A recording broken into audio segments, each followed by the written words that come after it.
The seventh principle of strategic case making is to tell the story of us. So one of the things that actually has been delightful to watch probably over the last 10 to 15 years is a real emphasis, I would say, in the social justice movement around storytelling. I think folks have gotten much more present to the desire, the need to have folks be able to get up and tell their story, whatever that story is, to tell it and tell it powerfully. There's only one thing that I would say I would add to that story that we're telling right in our space to make it even more impactful if our goal is to get folks mobilized and get present to action. And that is to tell a bigger story, right? To tell a story not just about the person who's speaking, but about all the rest of us. So here's the thing, when you tell a story, right? When you tell a story, people are listening. They're trying to position themselves in the story somehow to figure out, am I in this story? Am I affected by that? Where am I in this story? And if the person you're talking to can't find themselves in it, it's not a story about them. They don't have a stake in it. And so part of the opportunity that we have in the space is to tell stories where people can see themselves in it. So let me give you an example. I'm going to take affordable housing again. Not the only place, but it's one of the spaces where I work in quite a bit. You could certainly tell a story about affordable housing, but if you got folks like me, right, who lives in a home, I've owned my own home. There are many folks who are homeowners, right? I'm not necessarily interested in a conversation about affordable housing because they already have one. They may not see themselves in the conversation about having affordable housing for somebody else.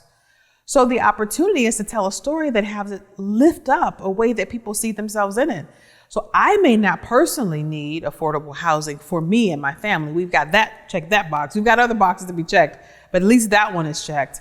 But there are all kinds of ways in which my life and everything around me depends on the opportunity of people around me to live in a place that's affordable.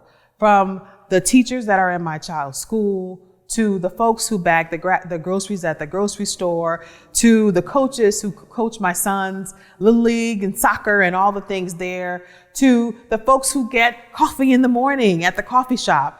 Bands need band leaders. Sports teams need coaches, right? Coffee shops need baristas, right? All the things that we enjoy in our communities are only possible to the extent that folks have a decent place to live where they too can thrive.